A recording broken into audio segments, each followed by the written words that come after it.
سلام كمي صنحو كبرات تختتلت نلوم قدام مشت 24 ጥር 2026 ዝተዳለው ሓደሽ ዜናታት ሒዛልኩም ቀሪበ ኣለኹ መከታተልኩም ይዕደም ፈለማ ቀንደብታቱ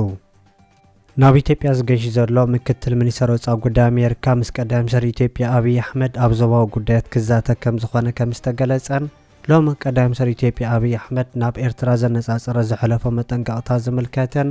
ኣብ ደቡብ ሱዳን ሓድሽ ውግእ ከም ዝተወልዐን መንገዲ ኣየር በረራታት ከም ዘቋረጻን ኣብ ኤርትራ ዝተመረቐ ጽርግያ ዝምልከተን ዝብሉን ካልእን ዝሕብር ዝርዝር ዜናታት ሒዝናልኩም ቀሪብና ኣለና ነቻነልና ሰብስክራይብ ብምግባር ክሳብ መወዳእታ ክትከታተሉና ብኽብሪ ንዕድመኩም መንገዲ ኣየራት በረራታት ከም ዘቋረጻ ተገሊጹ ኣሜሪካ ኣብ ዝኾነ ይኹን እዋን ኣብ ልዕሊ ኢራን መጥቃዕቲ ክትወስድ ድልውቲ ከም ዘላ ድሕሪ ምግላጻ ኣመንጎ ኣሜሪካን ኢራን ድሕሪ ዝተፈጠረ ወጥረ ዓበይቲ መንገዲ ኣየራት ናብ ማእከላይ ምብራቕ ዝገብርዎ በረራታት ሰሪዘን ከም ዘለዋ ተገሊጹ መንገዲ ኣየር ፍራንስ ሉፍታንዛ ኣየር ካናዳን KLMን ናብ ሃገራት እስራኤል ስዑድ ዓረብን ሕብረት መሬት ዓረብ ምብራር ከም ዘቋረጻ ክሕብራን ከለዋ ካልኦት ዓበይቲ ኣየራቱ ነቲ ስጉምቲ ክስዕባ ምዃነን ይሕበር ኣሎ እቲ በረራ ናይ ምስራት ስጉምቲ ኣመንጎ ኣሜሪካን ኢራን ዘሎ ወጥረ ናብ ወተሃደራዊ ግጭት ክልሕም ከም ዝኽእል ድሕሪ ምግማቱ ዝስዕብ ዘሎ ኮይኑ እቲ ኩነታት ካህድእ ትፅቢት ክግበር ከም ዘይክእል ምንጭታት ናይቲ ከባቢ ይገልጹ መንገዲ ኣየር ሮያል ዳች ሆላንድን ስዊዝ ኤርውን በረራታት ከም ዝሰረዙ እስራኤላዊት ቻነል ኣይ 24 ክትገልጽ እንከላ ናይተ መንገዲ ኣየራት ውሳነ ተሃዋኽ ዝመልኦ ክኸውን ከም ዝኽእል ተገሊጹ እስራኤል ነቲ ስጉምታት ብዝምልከት ዝኾነ ሓድሽ ኩነታት ከም ዘየለ ብምግላጽ ወጋዕ ሓበሬታ ዘይሃበት ኮይና ሚኒስተር ምክልኻል እስራኤል ኣመርሖ ሓበሬታ ብዘውፅኦ መግለጺ ኣብ ትእዛዝ ፀጥታ ሃገር ይኹን ንበረራታት ዝምልከት ዝወፀ ዝኾነ ይኹን ትእዛዝ ለውጥ ከም ዘየለ ሓቢሩ ኣሎ ኢራን እውን ብወገና ብዛዕባ ታስጋእ ምዃኑ ዝሕበር ዘሎ ኩነታት ኣመልኪታ ኣብ ዝሃበቶ መግለጺ ኣብ ኢንተርኔት ዘወርድ ዘሎ ሓበሬታታት ሓቅነት ዝጎደሎ ምዃኑ ብምግላጽ ወሃቢ ቃል ትካል ሲቪል አቪዬሽን ኢራን ነቲ ብኢንተርኔት ዝርጋሕ ዘሎ ሓበሬታ ብምንጻግ ክሊ ኣየር ኢራን ኣይተዓፀወን መንገዲ በረራ እውን ካብ በረራታት ኣይተኣገደን ክብል ምዝራቡ ተፈሊጡ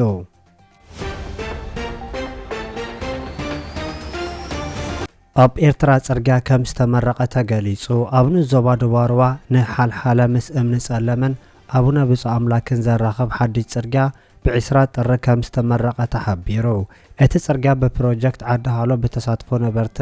ናይቶም ከባቢታትን ከም ዝተሃነጸ ዝተገለጸ ኮይኑ ንጉዕዞ ናይተን ዓድታት ኣፍኪስዎ ከም ዘሎ ናይቲ ከባቢ ምንጭታት ይገልጹ ሓላፊ ምህንድስና ፕሮጀክት ዓዲ ሃሎ ብወገኑ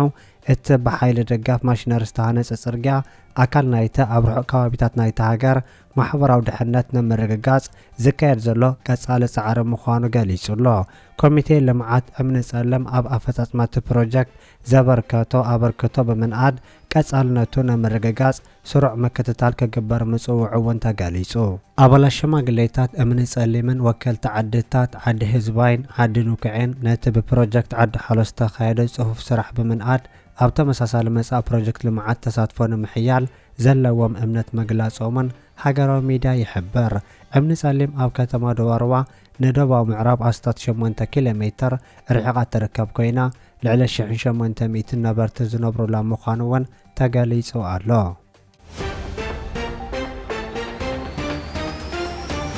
ደቡብ ሱዳን ናብ ሓድሽ ውግእ ተኣቱ ከም ዘላ ተገሊጹ ኣብ ደቡብ ሱዳን ብዕጡቓት ወገናት ሓድሽ መጥቃዕትታት ምፋቱን እቶም ዕጡቓት ዓድታት ናጻ ናውፅኡ ናብ ጁባ ክክስክሱ ምኽኣሎም ይግለጽ ኣሎ እቶም ዕጡቓት ኣብቲ ምስ ኡጋንዳን ዲሞክራሲያዊት ሪፐብሊክ ኮንጎን እትደወብ ማእከላይ ኢኳቶርያል ግዝኣት ሞሮቦ ካውንቲ ትርከብ ስትራቴጂካዊት ከተማ ፓኒማ ከም ዝተቆጻጸርዋ ክገልጹ ጸንሑ ኮይኖም መንግስቲ ነቲ መግለጺ ካብ ሓቂ ዝረሓቐ ምዃኑ እውን ገሊጹ ኣሎ ኮሚሽነር ሞሮቦ ካውንቲ ቻርለስ ዱታቦላን እታ ኣብ ርዕሰ ከተማ ደቡብ ሱዳን ዝኾነት ጁባ ኣስታት 138 ኪሎ ሜትር ርሕቓ ትርከብ ከተማ ምስ ተቃወምቲ ህዝባዊ ሰራዊት ሓርነት ሱዳን ድሕሪ ዝተኻየደ ሓያል ውግእ ሙሉእ ብምሉእ ኣብቲ ተቖጻጸር ሓይልታት ምክልኻል ህዝቢ ደቡብ ሱዳን ከም ዘላ ምሕባሩ ተገሊጹ ኣሎ ኣቐዲሙ ወሃቢ ቃል ACPLA-IO ላምፖል ገብርኤል እቲ ጉጅለ ኣብ ፓናማ ኣብ ልዕሊ ወተሃደራት መንግስቲ ዕዉት መጥቃዕቲ ከም ዘካየደ ምግላጹን ማዕከናት ዜና ነቲ መግለጺ ብምውሳድ እቶም ዕጡቃት ወገናት ናብ ዋና ከተማ ጁባ ገጾም ይግስግሱ ከም ዘሎ ክግለጽ ምጽንሖውን ይንገር። ሓላፊ ሰራዊት ደቡብ ሱዳን ነቶም ርእሰ ከተማ ጁባ ስጋት ዝኾኑ ኣብ ምብራቕ ዝንቀሳቐሱ ዘለዉ ዕጡቃት ንምድምሳስ ንሓይልታቱ ናይ 7 መዓልቲ ግዜ ገደብ ሂቡ ከም ዘሎ ዝተፈላለዩ ሚድያታት የጋውሓ ከም ዘለዋ እውን ብተወሳኺ ይሕበር።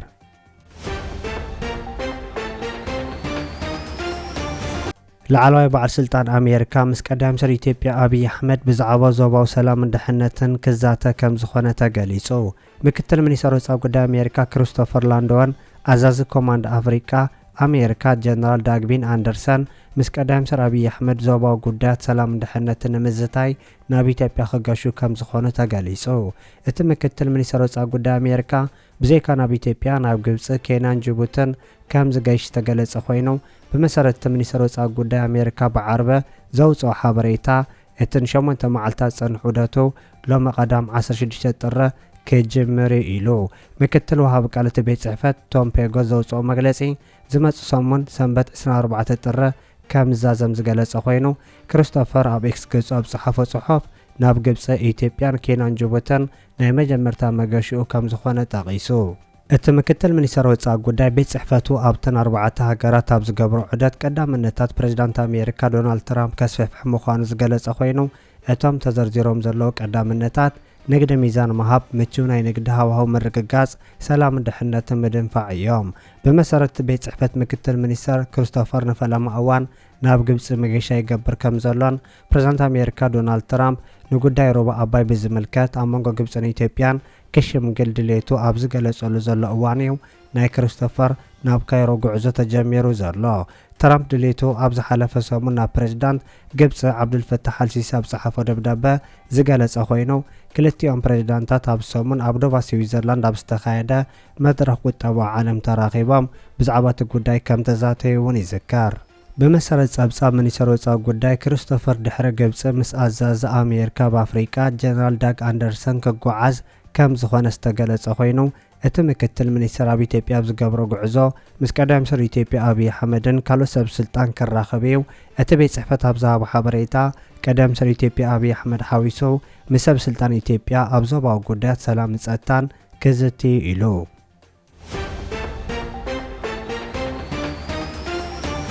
ቀዳማይ ሚኒስትር ኢትዮጵያ አብይ አሕመድ ሚግ 21 ሒዝኩም ትፍክሩ ንሕና ፎርጂ ዝዓጠቓ ነፈርቲ ውግእ ሒዝና ኣለና ክብል ንኤርትራ ዘነጻጸረ መጠንቀቕታ ሂቡ። ቀዳማይ ሚኒስትር ኢትዮጵያ አብይ አሕመድ ኣብቲ ሎሚ ዝሃቦ መግለጺ ንጀነራል ጻድቃን ጀነራል ሰሞራ ዩኑስ ዘመስገነ ኮይኑ ንሱ ፎርጂ ዝዓጠቑ ነፈርቲ ውግእን ኣዝያን ዘመናዊ ዝኾነ ነፈርቲ ውግእ ዓጢቕና ኣለና ክብል ሎሚ ፈኪሩ። ቀዳማይ ሚኒስትር ኢትዮጵያ አብይ አሕመድ ኢትዮጵያ ናይ ዝኾነ ኣይትደልይን ናይ ባዕላ እውን ኣይትህብን ዝኾነ ትደልዮ ተወራርዶ እውን የለን ኢሉ ንመበል 9 ዓመት ሓይሊ ኣየር ኢትዮጵያ ንምኽባር ሰማይ ኣናብስ ኢትዮጵያ ብዝብል መሪሕ ሓሳብ ዝተዳለወ ምርኢት ኣየር ጸሊም ኣንበሳ ኣብ ከተማ ቢሸፍቱ ሎሚ ዝተኻየደ ኮይኑ እቲ ቀዳማይ ሚኒስትር ኣብቲ እዋን ኣብ ዝሓለፈ መልእኽቲ ኢትዮጵያ ምልክት ትንሣኤ ኣፍሪቃ እትኸውን ሃገር እያ ኢሉ በሚቀጥሉት 5 ዓመታት አሁን ያለንበትን የአየር ኃይል አቅም በእጥፍ ደረጃ ለማሳደግ የኢትዮጵያ መንግስት ግልጽ እቅድ፣ በጀት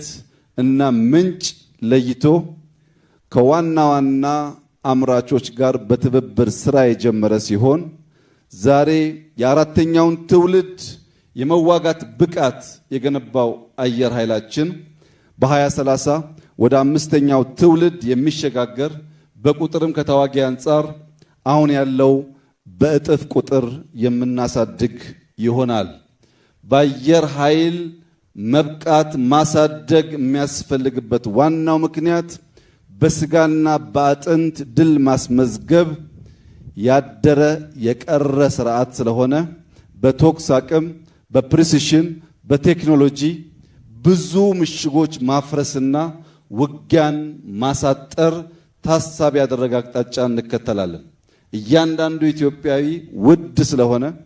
ቴክኖሎጂን በመጠቀም የሰው ሕይወት በመቀነስ የምንፈልገውን ድል ለመጎናጸፍ እንዲያበቃን በሚቀጥሉት 5 ዓመታት ቢያንስ አሁን ያለው አቅማችን በእጥፍ የሚያድግ ይሆናል። ኢትዮጵያ ለወዳጆቿ በሯን እየከፈተች በትብብር ለመስራት አብሮ ለማደግ ለመማማር ሰፊ ጥረት እያደረገች ትገኛለች። በዚያው ልክ ለጠላቶቻችን በራችን በቅጡ መዘጋቱን ማረጋገጥ ያስፈልጋል። ባለፉት 100 ዓመታት ጠላቶቻችን ከቅርብና ከሩቅ የኢትዮጵያን አጠቃላይ አቅም ለማዳከም ስትራቴጂ ጥቅሞቿን ለማደናቀፍና ጥቅሞቿን ለመጋራት በብዙ ደክመዋል፣ በብዙ ሰርተዋል። ያ እንዳይደገም ወዳጆቻችን በራችን ክፍት ነው። በትብብር አብረን ለመስራት አብረን ለማደግ ያለንን ቁርጠኝነት በድጋሚ እያረጋገጥኩ ጠላቶቻችንን በሚመለከት ግን የኢትዮጵያን ክብር፣ የኢትዮጵያን አንድነት፣ የኢትዮጵያን ብሔራዊ ጥቅም ለማስከበር ተኝተን የማናድር መሆኑን በድጋሚ ማረጋገጥ እወዳለሁ። ወዳጅም ጠላትም አንድ እንዲገነዘብ የምፈልገው ነገር ኢትዮጵያን በቅጡ ኢትዮጵያን በበቂ አናቃትም። ኢትዮጵያ ከምታውቋት ያለፈች ሀገር ናት። በሀብቷም በታሪኳም በብቃቷም። ከዚያ ባሻገር ኢትዮጵያ እያደገች ያለች ሀገር ናት። የአፍሪካ ትንሣኤ የአፍሪካ ተመልሶ የማደግ ምልክት የምትሆን ሀገር ናት። ከእንደዚህ ያለው ሀገር ጋር ተስማምቶ ተባብሮ አብሮ ማደግ ብቻ ነው የሚያዋጣው። ከዚያ ውጭ ያለው አማራጭ ጥፋት ስለሚያስከትል አንዳንዴ የምትስቱ ቆማችሁ የቀራችሁ ወደፊት መራመድ የምትቸገሩ ሱ30 JC10 ወይም ከዚያ ያለፉ ቴክኖሎጂዎች ሲጠሩ ይሄ ደግሞ ምንድነው ብላችሁ ግራ የሚገባችሁ አሁንም ሚግ 21 ላይ ያላችሁ ሀገራት ደጋግማችሁ እንድታስቡ የሚያስፈልገው ኢትዮጵያ ትናንትና ላይ የቆመች ሀገር አይደለች። ኢትዮጵያ ነገን ለመዋጀት አበክራ የምትሰራ ሀገር ናት። የማንንም አትፈልግም። የራሷን በየዋህነት በተላላ በአጭር ጊዜ ድል አሳልፋ አትሰጥም። የተሰጠ ካለም ማወራረዷን አትተውም። በኢትዮጵያ ውስጥ ብልጽግናን እናረጋግጣለን። በኢትዮጵያ ውስጥ የጀመርነው እድገት ምንም አይነት ፈተና ምንም አይነት እንቅፋት ያፈጥነዋል እንጂ አያቆመውም። በኢትዮጵያ ውስጥ ተረጂነት ታሪክ ይሆናል። በኢትዮጵያ ውስጥ አሁን ያለው ተስፈኝነትና ለጠላት ተሰላፊነት የአምስተኛውን ረድፍ ተከታይ ኃይሎች ይመናመናሉ። የኢትዮጵያ ሰላም፣ የኢትዮጵያ አንድነት፣ የኢትዮጵያ ብልጽግና በኢትዮጵያውያን በጋራ ትብብር የሚረጋገጥ ይሆናል። ኢትዮጵያ ለኢትዮጵያውያን ሁሉ የምትጠቅም የምትበጅ የምትሸከም እውነተኛ እናት እንድትሆን ሁሉም ዜጎች በእኩል የሚታዩባት በእኩል የሚስተናገዱባት የከፋቸው ያልመሰላቸው ካሉ በይቅርታ የሚታቀፉባት ኢትዮጵያና ኢትዮጵያውያን ጥቅማቸውን ለሌሎች አሳልፎ የማይሰጡባት ልጆቻችን ወደ ኋላ መለስ ብለው ታሪክ ሲመለከቱ በሁሉም መስፈርት የሚኮሩበት ተግባር ፈጽመን የምናልፍ መሆናችንን በድጋሚ እያረጋገጥኩ ኢትዮጵያ በልጆቿ ጥረት ታፍራና ተከብራ ለዘላለም ትኑር። ኢትዮጵያና ሕዝቦቿን ፈጣሪ ይባርክ። አየር ኃይላችን አየራችንን ብቻ ሳይሆን ፍላጎታችንን ጭምር የሚያሳካ ተቋም እንደሚሆን ያለኝን ሙሉ እምነት እየገለጽኩ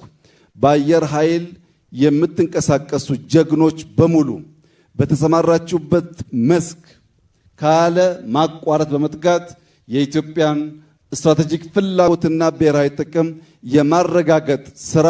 ከፊታችን ያለ አብይ ተግባር መሆኑን ተገንዝባችሁ ቀን ከሌት ራሳችሁን እንድታዘጋጁ አደራ ልላችሁ ፈልጋለሁ። አመሰግናለሁ።